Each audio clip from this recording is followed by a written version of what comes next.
히브리서가 성경 중에는 제일 어려운 성경 중에 하나고요.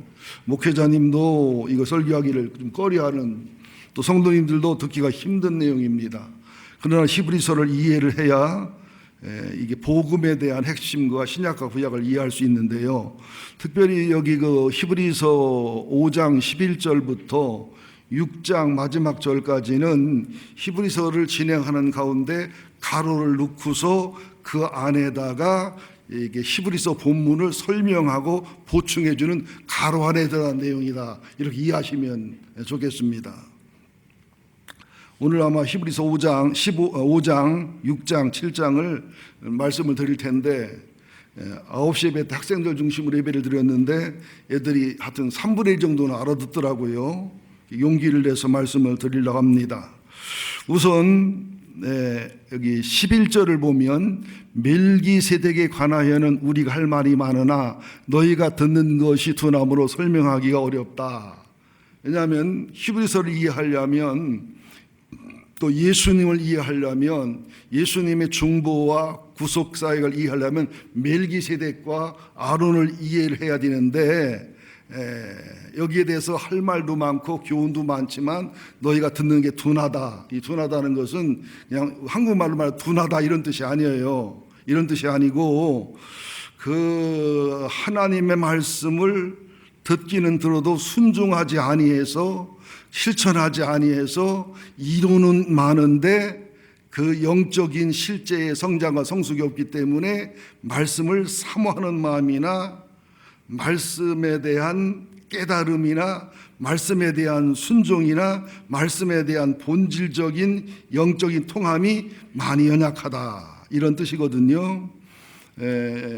여기 보니까 12절에는 때가 오래므로 이런 말씀이 나오는데, 현대교인들이 특별히 4대, 5대, 또 직분이 높고 한 분들이 좀 다는 아니지만 많은 경우에 착각하는 게 있습니다. 무슨 착각을 하느냐면 내가 3대, 4대, 5대 신앙이니까 영성이 좋을 거다. 신앙 연주가 30년, 40년 되니까 신앙 연주가 있으니까 신앙이 성장할 거다. 그 큰 교회, 대형 교회를 다니니까 내 신앙 레벨이 높고 신앙 퀄리티가 높을 거다. 내 직분이 높으니까 내 영성도 높을 거다. 또 성경 공부를 많이 하고 성경을 많이 하고 설교를 많이 들었고 열심히 헌신하 봉사했기 때문에 내 신앙 수준이 높을 거다, 이런 착각을 한다는 거예요. 그러나 진정 신앙의 성장과 성숙은 하나님과 예수님과 성령님과 세 분 하나님과 얼마나 깊은 교제가 나눠지고 이것이 태생적인 선천적 인격이 아니라 영적 성품으로 나타나고 예수님을 닮고 예수님과 동행하고 예수님의 안식과 열정을 조화를 가지고 인내와 연단과 소망과 온유와 겸손과 순종과 얼마나 용서와 이해와 또 얼마나 회개와 치유와 성화와 이런 것들이 따라오느냐, 이것이 성장이고 성숙인데, 때가 오래서 선생이 될 만큼이 됐지만 그런 상태가 되지 못했기 때문에 초보부터 다시 배워서라도 깨달아야 되겠다, 이런 안타까운 마음을 얘기하는 겁니다. 여러분들 오늘 점심에 연희장에서 식사를 하는데 40이나 50 먹은 분이 점심 식사를 하는데 우유를 꺼내놓고 애들 유아식을 꺼내놓고 먹으면은 자연스러워요, 좀 징그러워요? 징그럽겠지요. 제가 초등학교 다닐 때 1년 후배 되는 아이가 딸을 6인가 7을 낳고 8번째 아들을 낳았으니까 귀하잖아요. 이 아이는 제가 6학년 때 5학년이었는데 학교 끝나고 같이 오다가 보면 집에 오면은 막 달려들어가서 어머니 젖을 확 올려놓고서 젖을 쭉쭉 빨아먹어요. 5학년이 됐으니까 한 통 먹고는 안 차니까 이쪽을 다 빨아먹고 이쪽도 빨아먹어요. 엄마는 이쁘니까 끝나고 다 먹여줘요. 1번 아름답고 은혜롭고 감동적이다. 2번 징그럽고 철없고 참 철부지다. 2번이지요. 무슨 말이냐면 우리가 신앙이 성장하고 성숙하고 연조가 높아지면 하나님 말씀을 좀 젖을 먹는, 여기서 말하는 젖이라는 것은 의로해주고 축복해주고 기적과 기복을 얘기하고 어떤 문제점을 해결해주고 이런 쪽을 주로 얘기하는 거고, 단단한 음식이라는 것은 예수님을 닮고 예수님과 사귀고 원수를 용서하고 인내와 연단소만 깨지고 부서지고 이런 쪽을 얘기하는 거예요. 그래서 말씀을 전해보면 저새 설교를 할 때 쭉쭉 빨아먹는 것은 되게 기저귀 차고 우유 먹는 어린아이고요. 또 이제 고기나 갈비 설교를 할 때 은혜 받고 감동받고 좋아하는 사람들은 성장한 어른의 신앙을 가지고 있고요. 그 말씀을 전해보면 대강 알거든요. 설교 시간에 물론 제가 여러분에게 상처를 줬거나 실망을 줘서 제 책임도 많이 있지만, 설교 시간에 설교만 시작하면 졸기를 시작한다라든지 눈동자가 전혀 사모함이 없이 멍하게 있다라든지 기대가 없다는 것은 이유를 불문하고 내 신앙이 딱딱해져 있고 강팍해져 있고 어린아이가 돼 있다는 거예요. 저도 설교를 하러 나올 때마다 얼마나 두렵고 떨리는지 몰라요. 정말로 내가 설교를 들어야 될 내가, 회개받고 치유받아야 될 내가 강단에 쓴다는 자체가 정말 힘들고 괴롭거든요. 고통스럽거든요. 그래서 오늘 이 11절을 이해하려면 5장 1절부터 10절까지를 이해를 해야 됩니다. 한번 좀 천천히 읽겠습니다. 히브리서 5장 1절부터 10절을 읽고서 간단히 설명하겠습니다.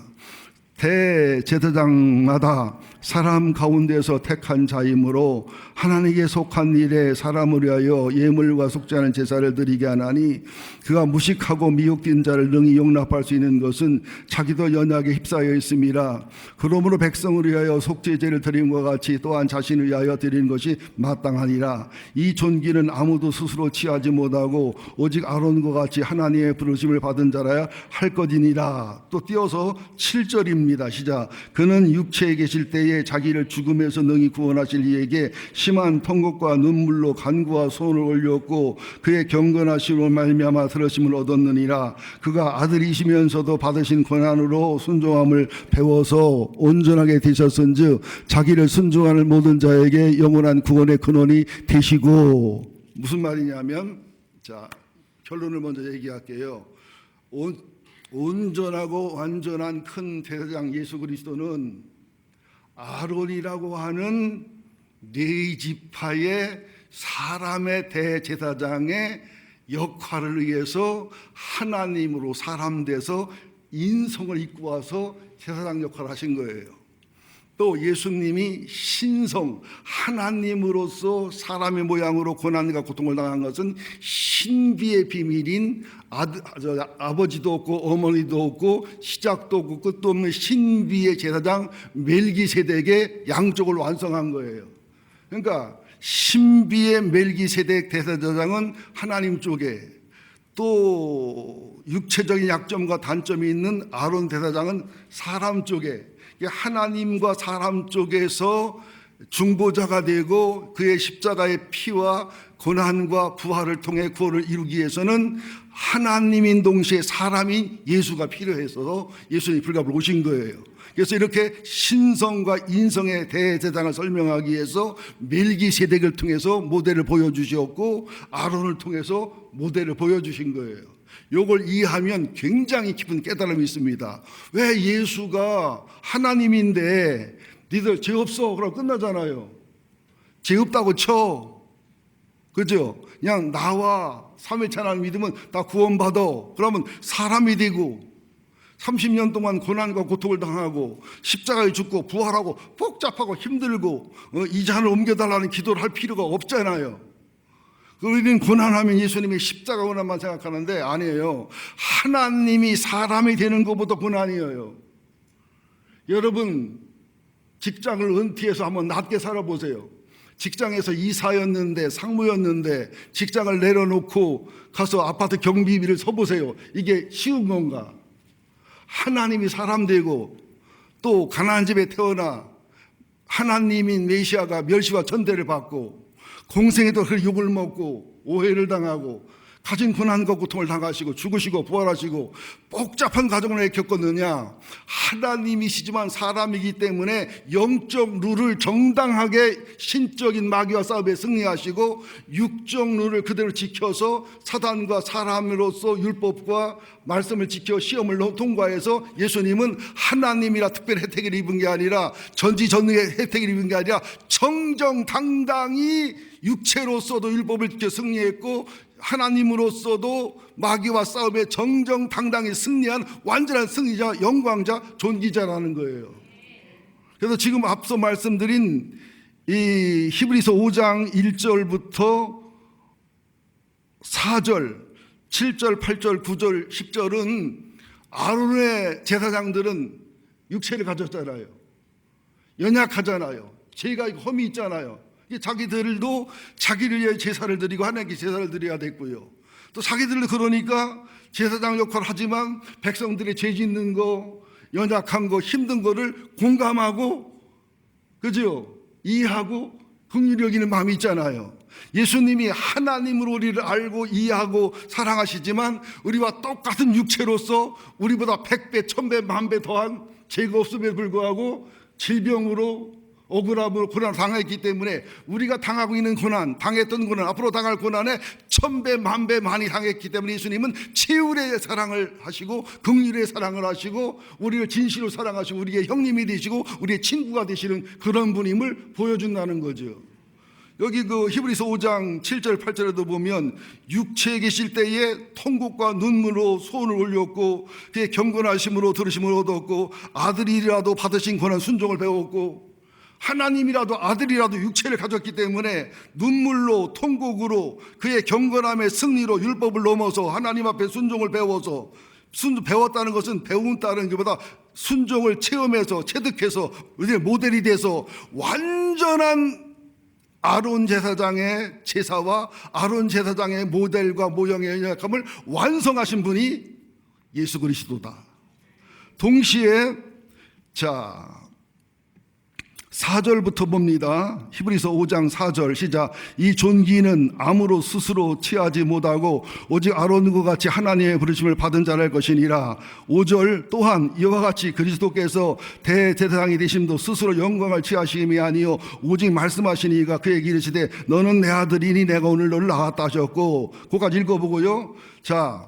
아론이 제사장이 있는 것은 대통령이나 국회의원 출마하는 것처럼 나요 한 표 찍어서 이게 아니에요. 하나님이 야곱을 택하시고 야곱의 아들 레위를 택하시고 후손을 택해서 모세는 지도자로 왕의 위치지요 지도자로 아론은 제사장 위치로 택한 것처럼 하나님이 택한 것처럼 역시 예수님도 하나님 중에 한 분이니까 아버지 내가 좀 하지요 뭐 내가 해야 되겠어요가 아니라 하나님의 뜻과 섭리에 순종함으로 복종하셨는데 이 기억에 너는 내 아들이다 내가 오늘 낳았다 시편 2장 7절인데 낳았다는 말 속에 엄청난 뜻이 있어요.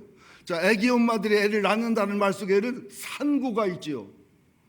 여자분들 살아오면서 고생 중에 제일 힘든 고생이 에버랜드 가서 청룡열차 타는 거예요. 애 낳는 거예요. 제일 힘든 게 에버랜드 가서 청룡열차 타는 거예요. 애 낳는 거예요. 쇼머니한테 잔소리 듣는 거예요. 애 낳는 거예요. 그러니까 에버랜드 가잖아요. 병장 출신, 하사 출신들은 청룡열차를 못 타는 분이 있는데 아기 난 애엄마들 군대를 안 갔다 온 분들은 다 타요. 왜? 애를 낳은 사람은 못 할 게 없어요. 저 허리 수술로 받았는데 그 전문의가 하는 소리가 애 낳은 여자들은 수술 잘 참는데요. 엄살이 없는데 남자들이 이렇게 엄살을 떤대. 애를 안 낳았기 때문에. 그 말이 맞더라고요. 이게 최고의 고난이 애를 낳는 거거든요. 출산하는 거거든요. 애를 낳으면서 아프지만 둘째 낳아야지 그런 여자 없어요. 당체 낳나 봐라. 더 나는 막 성질이 나는데 키우다 보면 이쁘고 사랑스러워서 잊어버리고 또 낳고 그런단 말이죠. 예수님이 낳았다는 것은 그렇게 하나님이 사람 되는데 산고의 고통을 겪어서 사람이 됐고 그의 생애나 죽음이나 이 모든 것이 해산의 수고요 해산의 고통이었다는 거예요. 당하시는 예수님도 죽게 두는 예수님의 아픔과 슬픔도 그런 해산의 수고요 사랑이었고요.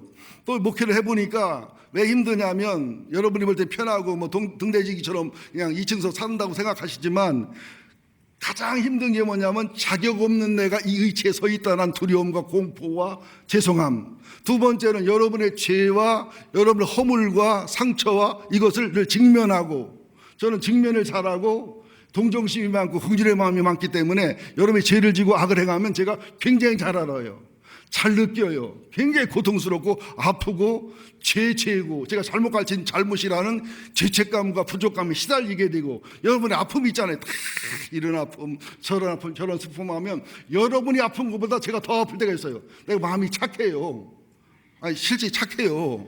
또 긍휼과 동정의 마음이 많습니다.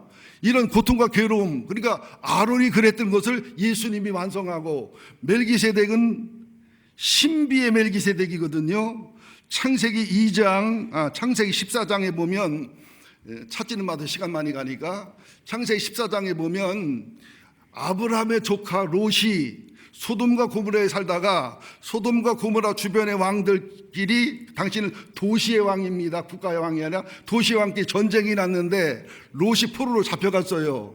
이 소식을 듣는 아브라함이 집에다 키운 사병 318명을 용병을 데리고 가서 전쟁에 이겨서 롯도 찾아오고 돌을 찾아올 때에 멜기세덱이 나오는데 성경에 보니까 족보도 없다, 아비도 없다, 어미도 없다, 시작도 없다, 끝도 없다, 하나님과 방불한 제사장이다. 근데 당시 아브라함이 믿음의 조상이기 때문에 영적 서열이 1번이에요. 내가 심수희 집사님한테 안수받아야 돼요. 심수희 집사님 나한테 안수받아야 돼요. 내가 11조를 심수희 집사님 받아야 돼요. 내가 11조를 심수희 집사님 바쳐야 돼요. 그렇잖아요.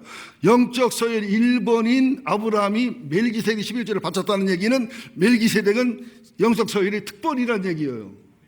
그러니까 하나님으로 사람된 예수님의 신비를 상징하는 거예요.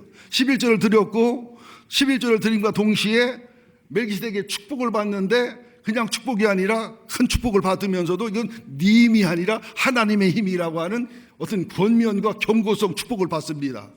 그래서 일부 지금 목사님 중에서 11조 하지 말아라, 11조 율법이다 그러는데 그분들 하늘나라 가면 벌 받을 거예요. 11조는 율법이 아니고 복음입니다. 11조는 신앙의 고백입니다. 다 하나님이 천지만물의 주인인데 10분의 1만 하나님께 아니라 다 하나님 것이기 때문에 하나님 것이란 신앙고를 10분의 1 드리고 나머지 10분의 9도 주님의 영광과 복음 안에서 바르게 쓰겠다는 고백인 겁니다. 여러분 11조 율법 아닙니다. 여러분 11조는 절대로 그게 의무가 아닙니다. 신앙 고백이에요.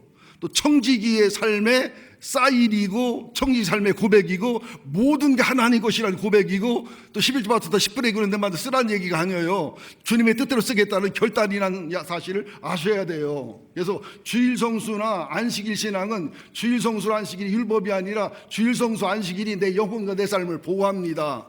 11조가 성도의 사인이요 믿음의 고백이면서 11조가 내 물질과 내 삶을 보호 지킨다는 비밀을 아셔야 됩니다.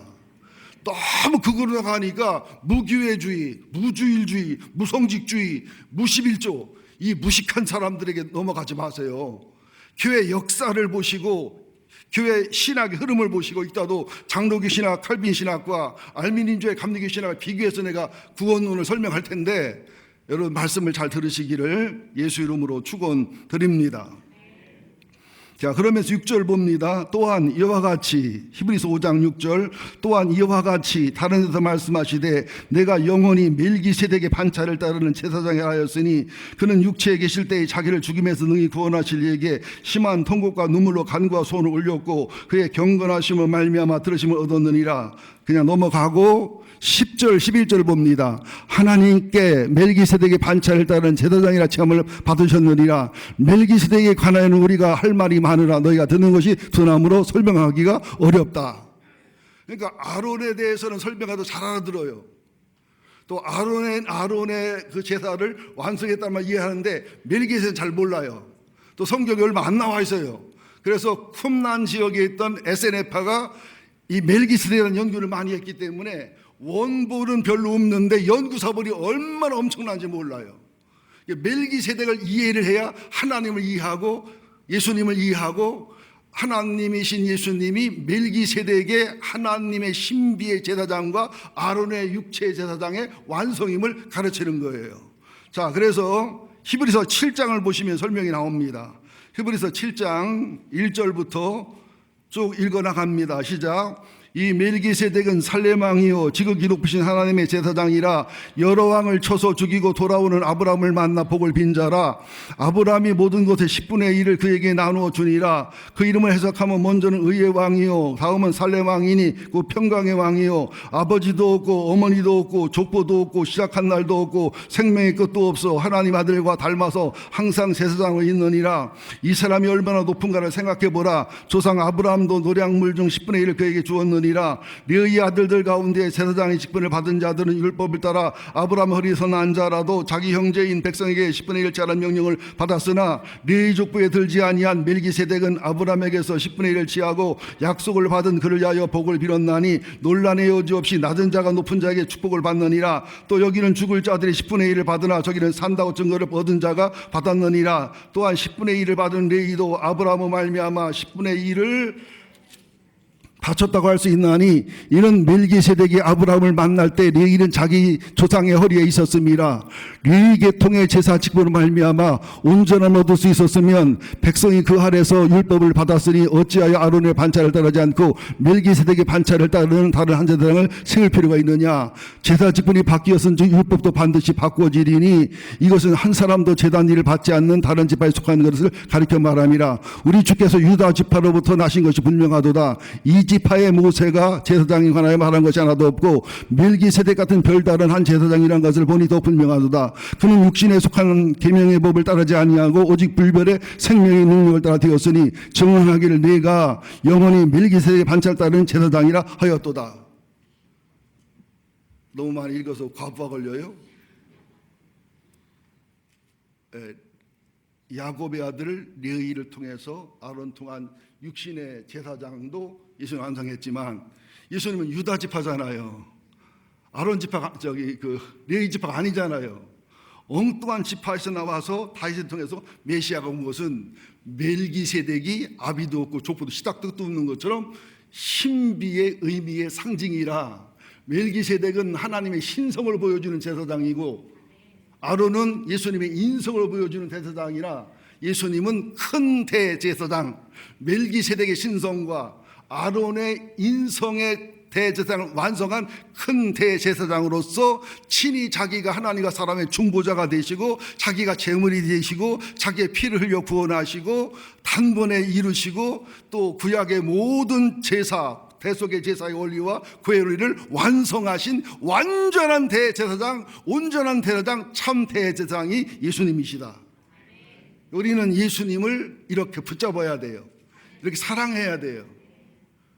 그래서 우리가 회장이 찢어졌기 때문에 우리가 하나님께 예배할 수도 있고 장로, 권사, 집사라도 설교할 수 있고 이렇게 열림을 받았다는 사실을 깨닫게 되시기를 예수의 이름으로 축원드립니다.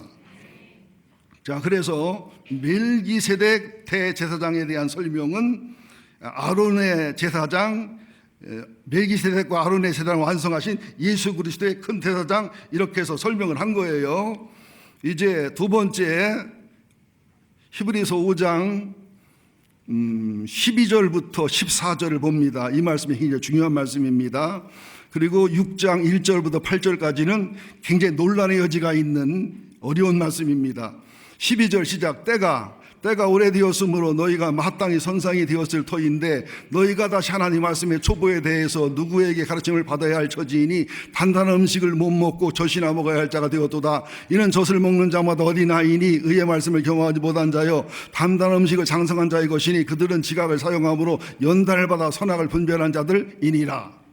그러니까 이 때가 뭐 신앙의 3대 4대라든지 뭐 10년, 20년, 30년 다녔다라든지 목사, 장로, 권사라든지 이런 것으로 신앙이 성장하는 게 아니다는 거예요.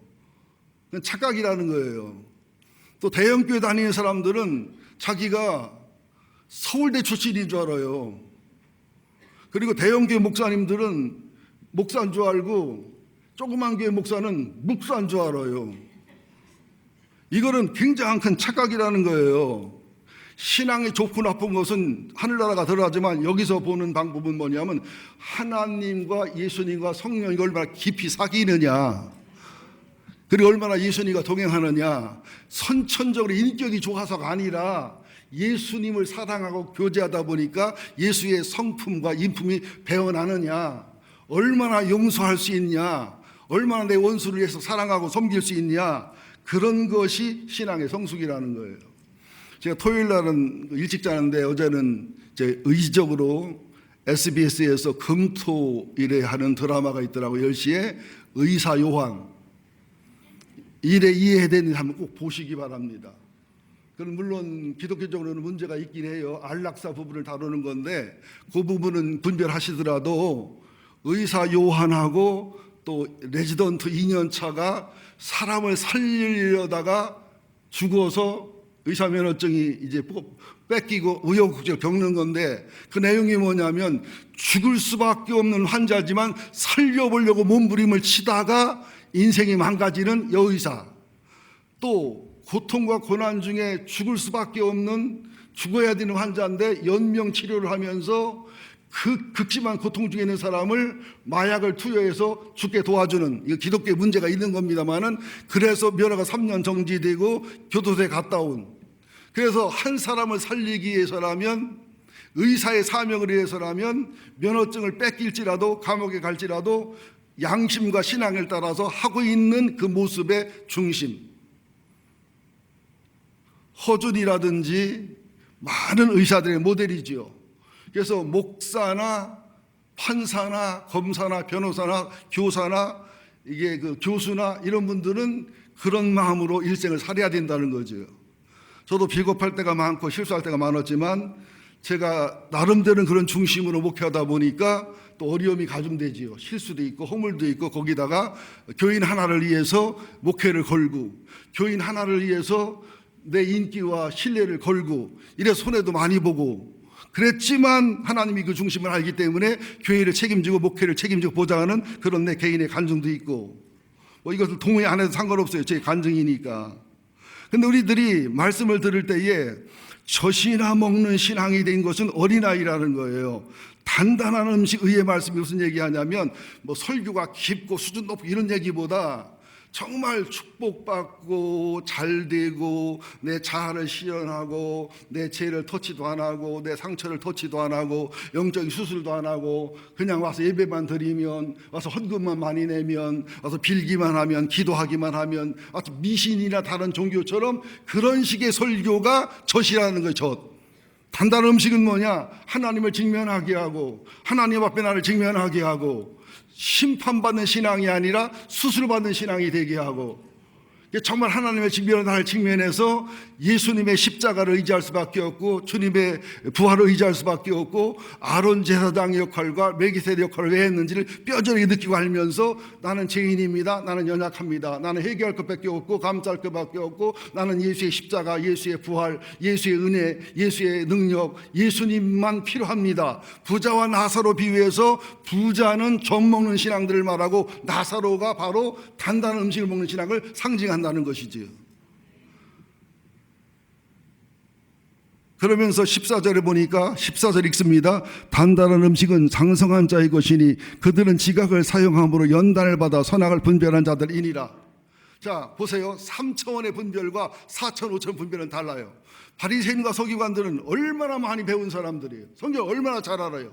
그런데 세상 분별과 종교 분별은 잘하는데 영적 분별을 못하고 판단을 못하니까 예수님을 죽이고 하나님 아들을 죽이고 분별 못하잖아요. 그런데 이방인 백부장은 예수를 알아보잖아요. 예수의 영적 원리를 알잖아요.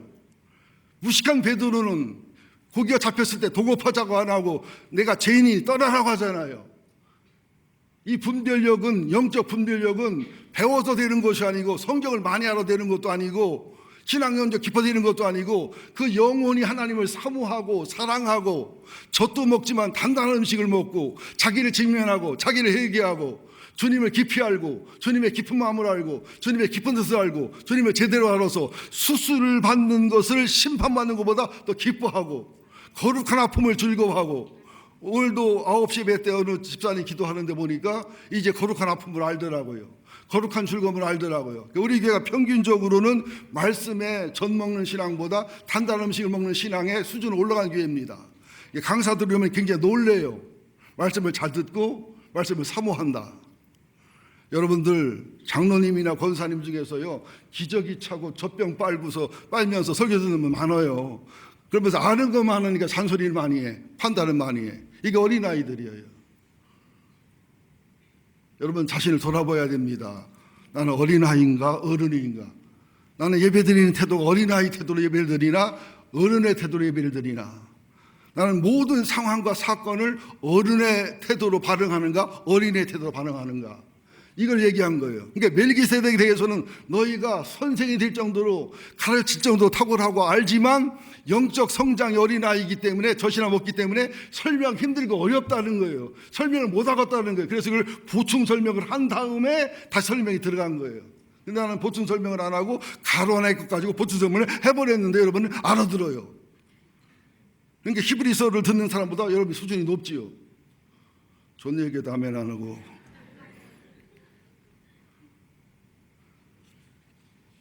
그러면서 초보에 머무른다. 한번 여러분 물어보자고요. 한글이 세계적으로 탁월한 건데, 탁월한 훈민정음이 탁월한 건데, 유엔에서 글자가 없는 민족에 소개할 때 영어를 소개 안 합니다. 한글을 소개하고 훈민정음을 소개해요. 그만큼 체계적이고 그만큼 최고의 발음을 낼 수 있는데, 기역, 니은, 디귿, 리을, 또 쌍기역, 쌍디귿, 또 아야, 어여, 이것만 안다 한글을 하는 게 아니잖아요. 조합이 돼야 되잖아요. 그죠? 또 구구단을 외운다고 수학을 잘하는 건 아니잖아요. 어떻게 돼요? 구구단을 활용해야 되잖아요. 1, 2, 3, 4, 5, 6, 7, 8 한다고 하는 게 아니잖아요. 성경을 다 암송한다고, 성경을 다 이해한다고, 신학을 한다고 하는 게 아니잖아요. 인격과 생활화 돼야 되잖아요. 그래서 내가 연구를 하느라고 라틴어 알파벳이 23자인데 아, 베, 케, 데, 에, 에프, 게, 하, 이, 카, 엘, 엠 알파벳을 한다고 내가 라틴어를 잘하는 거예요? 또 헬라어 알파, 베타, 감마, 델타, 엡실론, 제타, 에타, 데타, 이오타, 캄타, 람다, 미, 이걸 연구하다 보니까 이 영어나 독일어나 헬라어나 이 첫째 발음이 거의 비슷해요. 언어가 하나 했다는 사실이 금방 드러나더라고요.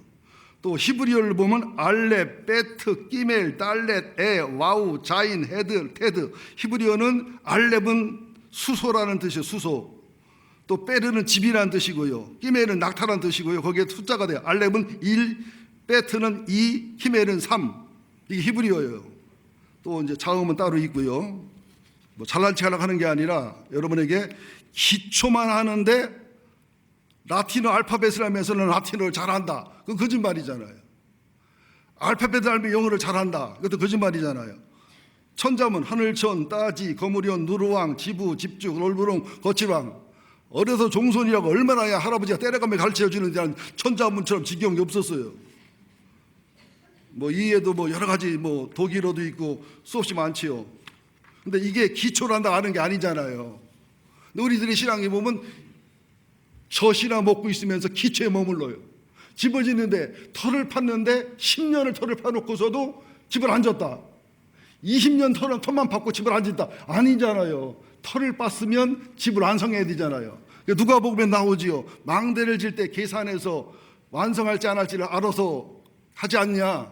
터만 파놓고 완성을 못하면 비웃지 않겠느냐. 우리 신앙도 마찬가지라는 거예요. 뭐 침례, 구원, 뭐 부활, 신앙의 기본과 기초를 평생 설교하고 평생 그것만 듣다 돌아가신 분이 굉장히 많습니다. 그런 것은 기역, 니은, 디귿, 1, 2, 3, 4, 구구단, 아베, 체대만 배우고 있다는 거예요. 어디까지? 그리스도의 성화와 거룩까지 배워가라는 거지요. 그런데 기초가 너희들의 초보가 문제 있으니 다시 배우라는 것은 초보를 또 배우라는 게 아니라 초보 자체가 잘못되어 있기 때문에 뿌리채, 초보 자체를 포크레인으로 긁어내서 다시 하라는 거예요. 이와를 들기 위해서 돼지집처럼 지었던 도라지 읽기 선교원 얘기를 해야 되겠어요. 그 본당 옆에 그 선교원이 할 자리가 있었는데 그게 옛날 교회 자리인데 거기 앞에다가 이제 현관을 만드는데 김현묵 집사님 오셨어요? 못 오셨어요? 오셨나? 못 오셨나? 예. 김현묵 집사님이 벽돌을 쌓는데 보니까 벽돌 쌓는 실력이 이게 뭐 이게 차도 안 되고 이게 뭐 이게 추루하는 게 뭐지요? 이게 다림돌도 안 해보고 막 쌓는데 내가 봐도 삐뚤어. 일 못하는 내가 봐도 이것은 선교사의 선교원의 그 현관의 건물이 아니요 돼지집은 될지 몰라도. 그래서 그때 전윤수 목사님이 전사 때인데 전윤수 전사가 물건 사러 나간 사이에 그렇게 일이 됐어요. 그래서 내가 김현묵 집사님 이거 내가 볼 때 돼지집은 될지 몰라도 선교 현관 안 되겠는데 나는 마음이 약하고 착하니까 가만히 있지만 일 잘하는 전 목사가 오면 이거 다 허물 텐데 그때 상처를 더 받을 텐데 내 말로 할 때 고치지겠지. 아 됐어요. 특징이 그분이 됐어요 이거는 계속 쌓더라고요. 나는 쌀수록 불안한 거야. 삐뚤게 올라가니까 틀림없이 전윤수 목사가 오면 발로 칠 거거든. 다 아니까 아니나 달라 전 목사가 오더니 돌을 묶어서 딱 재보더니 에이 이거 봐요 삐뚤잖아 밑에 설명해서 발로 탁탁탁 차는데 다 허물어지는데 김현묵 한번 쳐다봤다 전윤수 한번 쳐다봤다 어떻게 할 소리가 없어. 그래서 다음 주부터 김현묵 집사 교회 안 오겠다 하더니 끊임없이까지 오시더라고요. 여러분 기초를 잘못 쌓으면요 그거 다시 부숴야 돼요. 파내야 돼요. 얼마나 무서운지 몰라요. 이단에 빠지는 게 무서운 거예요. 이설에 빠지는 게 무섭고 첨예 이수민이 굉장히 중요한 겁니다. 그 말씀을 하고 있는 거예요. 자, 우리가 집을 져도 기초를 든든하게 해서 완성하는 것처럼 또 공부를 해도 기본과 기초를 배워서 그것이 성장과 성숙에 가는 것처럼 우리는 이상하게 학교는 유치원, 초등학교, 고등학교, 대학은 박사를 해야 되는 줄 알면서 신앙은 그냥 유치원에서 머무러도 불만이 없어요. 여러분들한테 기억, 니은, 디귿을 10년 동안 가르치면 여러분이 가만히 있겠어요? 성질내겠어요? 성질낼 텐데 영적으로 기억, 니은, 디귿을 10년을 가르쳐도 화를 안 내. 편하니까. 구구단을 그냥 20년을 가르쳐도 괜찮아. 하기 어느 아프리카 초등학교는 4 더하기 4가 8인 걸 이해하면 졸업시킨대요. 그걸로 이민 가면 되겠지요. 저는 그걸 얘기하는 거예요.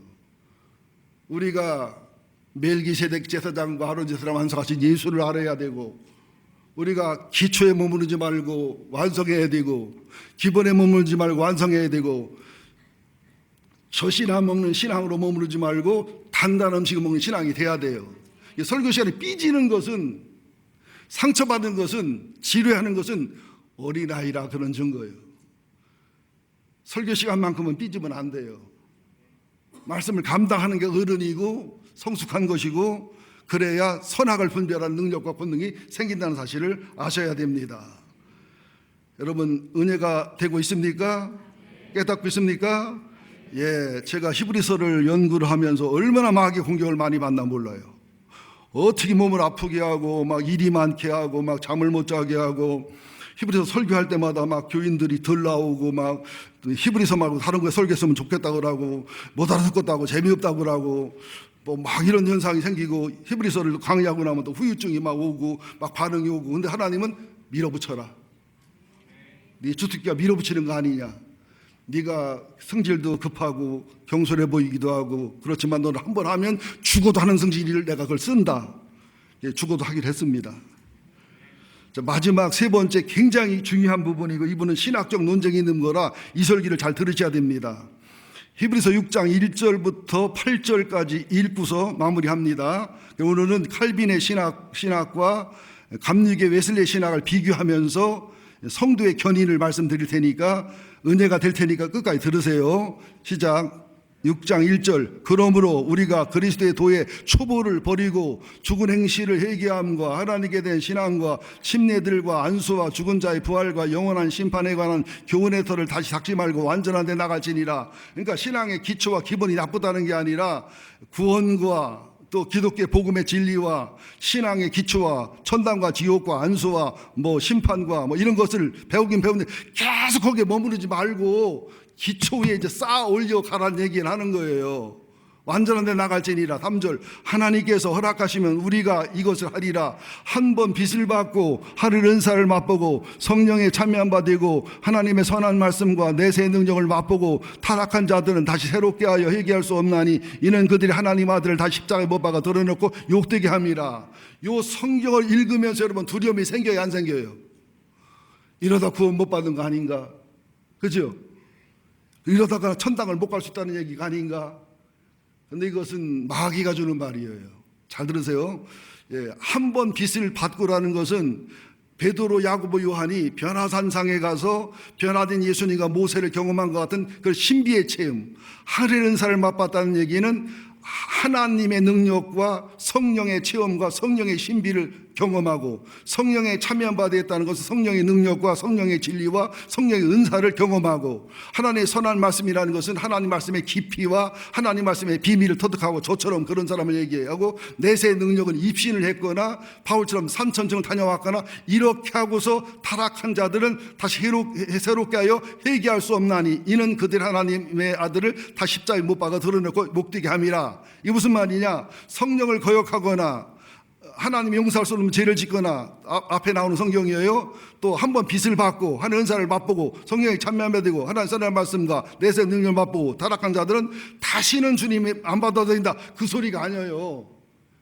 하나님은 잘 들으세요. 버리는 법이 없어요. 하나님은 지옥 가라고 하는 법이 없어요. 인류가 다 구원받기 원해요. 어떤 죄를 지고 어떤 악을 행하고 어떤 체험 같은 신비 속에 있다가라도 죄를 지고 악을 행해도 회개하고 돌이키면 주님은 받아주는 주님인데 이런 신비 체험을 하고 이런 은혜 체험을 하면 타락하면 자기가 돌아올 마음이 안 생긴다는 거예요. 잘 안 돌아와진다는 거예요. 쉽게 말합시다. 제 아들이 사람을 죽였어요.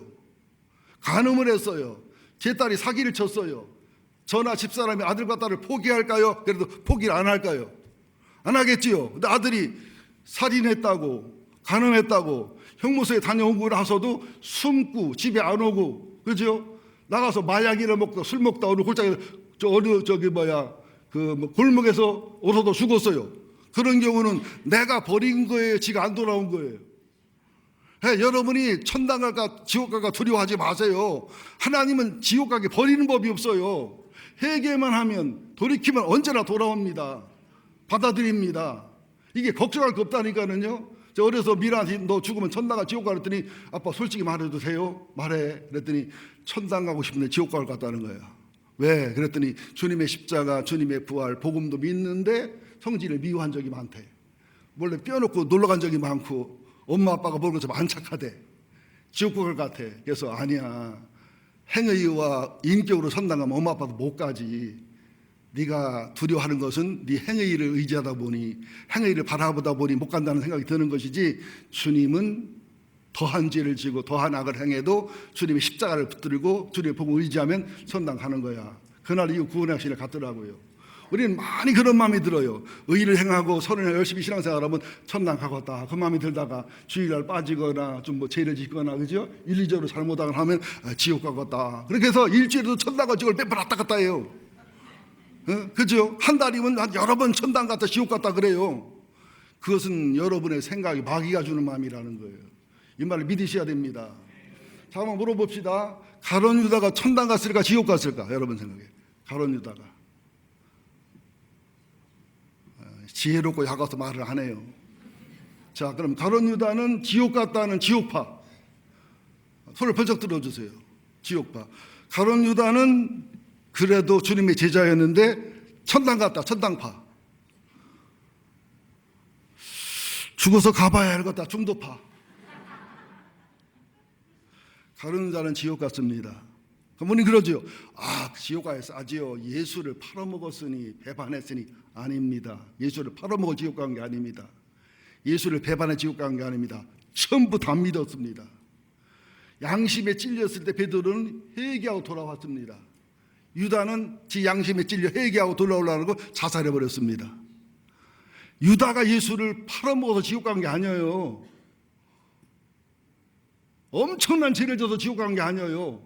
예수를 안 믿었고 안 믿었으니 양심이 꺼리기 때 주님의 십자가와 주님의 복음과 주 앞에 회개하는 게 아니라 지가 저를 버렸기 때문에 지옥 간 거예요.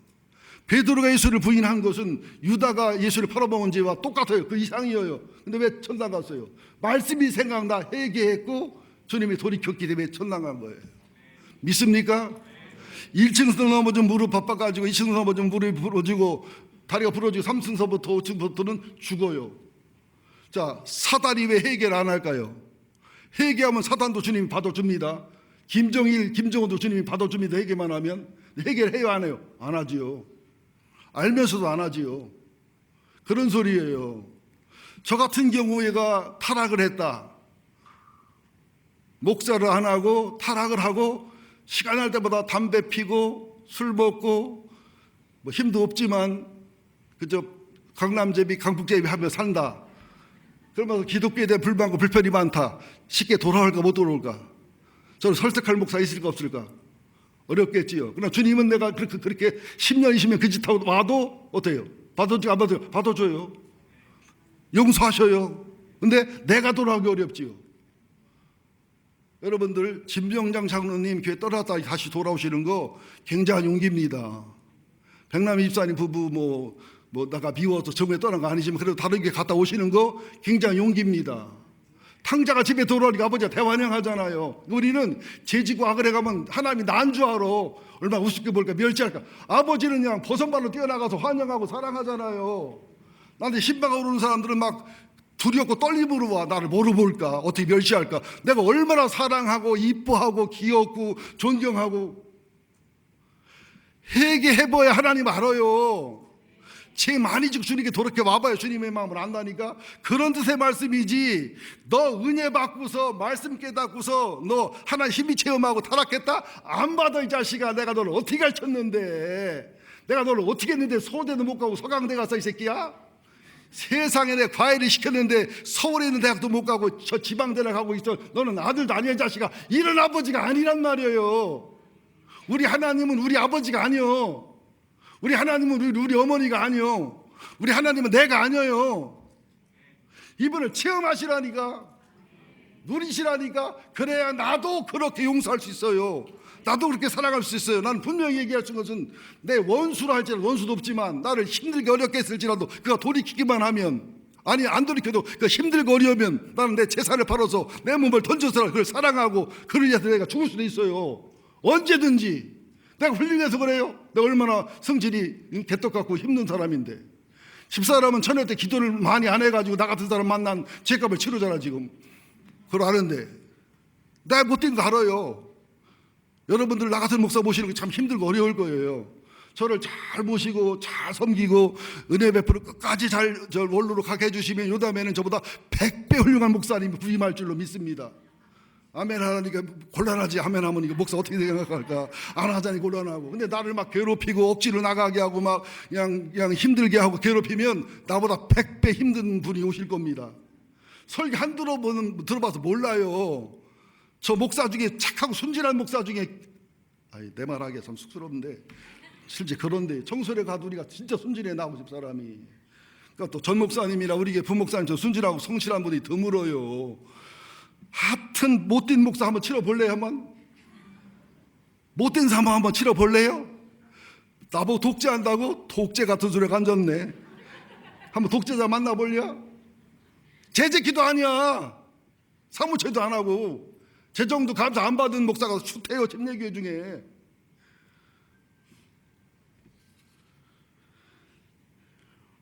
저 7절 8절입니다. 땅이 시작. 땅이 그의 자주 내리는 비를 흡수하여 밭 가는 자들 쓰기에 합당한 채소를 내면 하나님께 복을 받고, 만일 가시와 엉겅퀴를 내면 버림을 당하고 저주함에 가까워 그 마지막은 불사람이 되리라.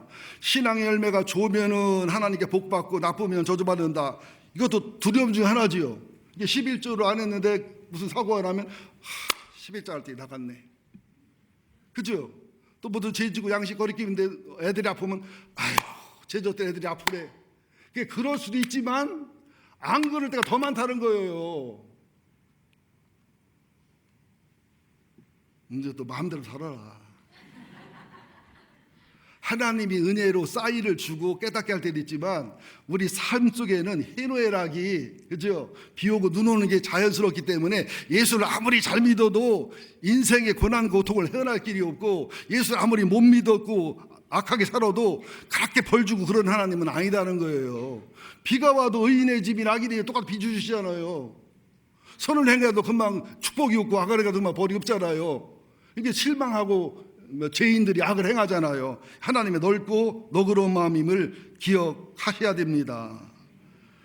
예, 그래서 좀 어려운 얘기인데 칼빈의 5대 강령이 있습니다. 침례교회는 죄송하지만 칼빈주의 신학을 많이 따라가는 경향이 있습니다. 그러면서 감리교회 신학, 성결교 신학을 보완하는, 침례교회는 신학보다 신앙으로, 신앙보다 성경으로 갑니다. 왜? 신학이라 하면은 이단은 막지만 영성과 말씀의 해석을 제한하기 때문에 문제가 생기게 되어 있거든요. 칼빈주의 5대 강령이 뭐냐면 전적 부패 혹은 전적 무능. 인간은 타락했기 때문에 하나님을 찾을 수도 없고 믿을 수 없다는 거예요. 하나님이 전적인 선택과 예정 속에 믿는다는 거예요. 무조건 선택. 내가 믿고 안 믿고를 판단하는 게 아니라 하나님이 선택해서 부른 자만 믿는다는 거예요. 특별한 구속과 제한된 속죄. 하나님은 십자가에 죽으시고 부활해서 복음을 이뤘지만 저 예정한 사람, 구원받기로 준비된 사람한테만 그 십자가가 보혈이 적용되지 택하지 않은 자에게는 이게 제한된다는 거예요. 성령의 유효적 소명, 부르심, 불강력적 은혜. 주님은 택자를 안 믿으면 안 믿을 수 없도록 감동하시고 믿게 하셔서 결국 믿게 만든다는 거예요. 성도의 견인.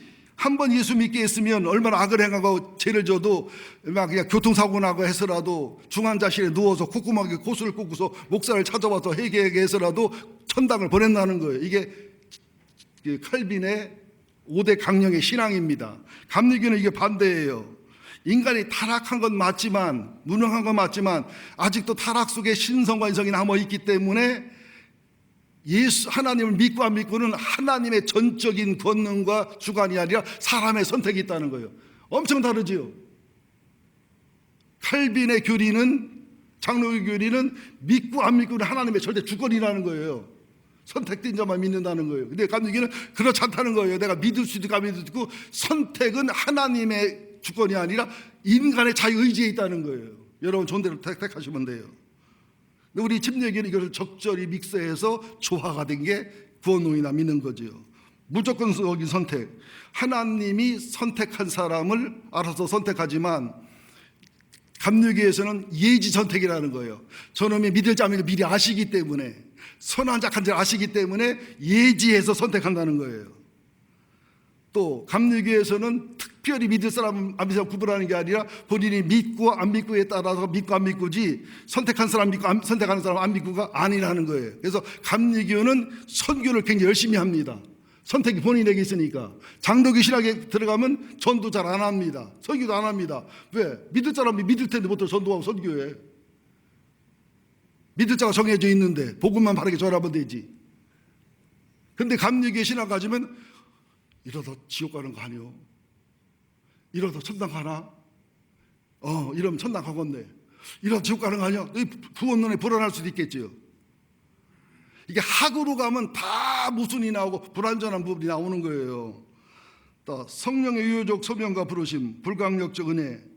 감리교의 신앙은 하나님이 감동하고 하나님 믿게 하지만 본인이 안 믿으면 안 믿을 수 있다는 거예요. 장로교 칼빈의 신앙은 믿으려고 선택한 사람은 어떻게든 믿게 하든, 꿈으로 나서 믿게 하든, 부흥이 믿게 하든 믿게 만든다는 거예요. 성도의 견인은 감리교에서도 하나님이 참고 기다리고 버리지는 않지만 본인이 끝내 거절하고 끝내 버리면은 지옥 갈 수 있다는 거예요. 그러나 장로교회는 한번 선택해서 불렀으면 죄짓고 타락하고 어떤 짓을 해도 끝까지 찾아가고 끝까지 감동하고 어떤 수단 방법 써서도 선택해서 훈련시켜 천당을 그여 데려간다는 거예요. 어때? 구원론이 장로교회 좋아요? 감리교회 좋아요? 장로교회는 선택받은 하나님의 사람은 어떻게 해서든 천당을 데려간다는 거예요. 감리교회는 버리지는 않으시지만 어떻게든 인도하고 사랑으로 무조건 베풀어 가지만 본인이 끝까지 거절하고 거역하면 본인이 지옥 갈 수도 있다는 거예요. 평안감사도 저주해야 하는 거니까. 어떻게 마음에 들어요? 감리교회 알미니안주의가 마음에 들어요. 침례교회 장로교회 칼빈주의가 마음에 들어요. 이게 2000년을 싸우고 있어요. 결론이 안 나요. 예정론으로 보면 성경이 다 예정론으로 보여요. 또 예지로 보면 다 예지로 보이는데 저는 어느 정도 보여요. 예정과 예지가 맞아서 조화가 이룬 게 하나님의 구원론이다.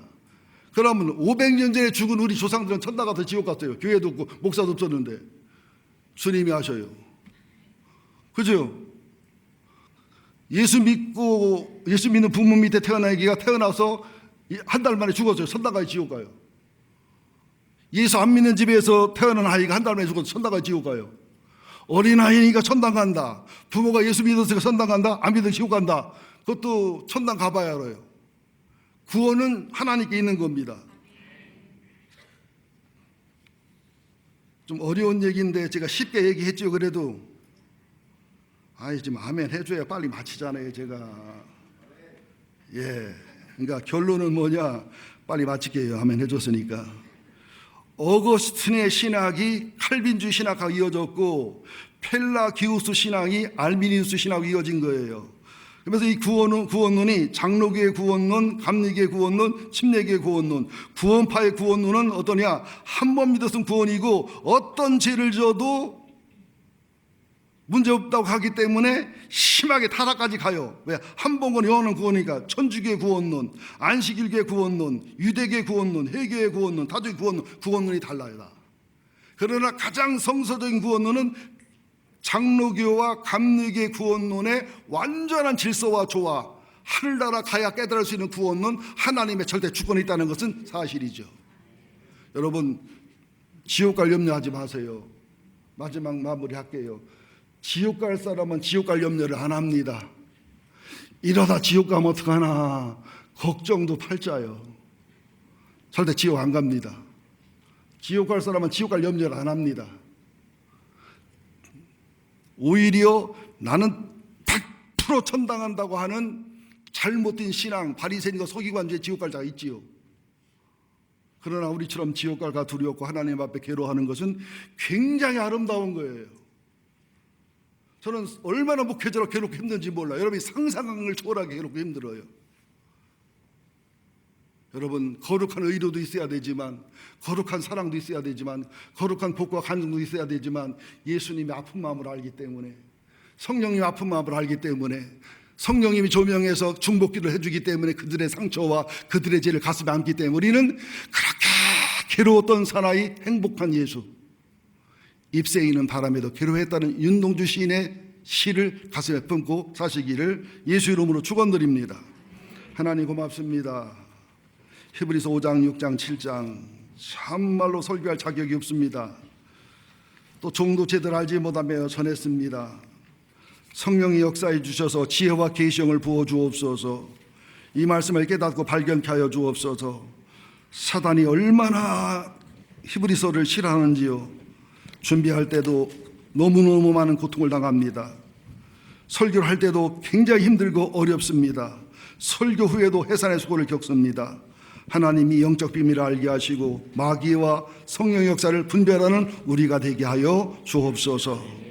하나님, 구원을 염려하지 말게 하시고 주님을 닮게 하시고 제사장의 비밀을 알게 하시며 하나님, 전 먹는 신앙에서 단단한 음식 먹는 신앙으로, 초부의 신앙에서 성숙과 성장의 신앙으로 하나님 성장과 성숙 이루는 저희가 되게 하여 주옵소서. 구원을 걱정하지 말게 하시고 부모는 자식을 포기 못합니다. 자식이 부모를 버릴 수는 있습니다. 하나님, 우리 버리는 법이 없습니다. 버리는 하나님이란 생각은 머리도 지우게 하여 주옵소서. 예수님의 이름으로 기도합니다. 아멘.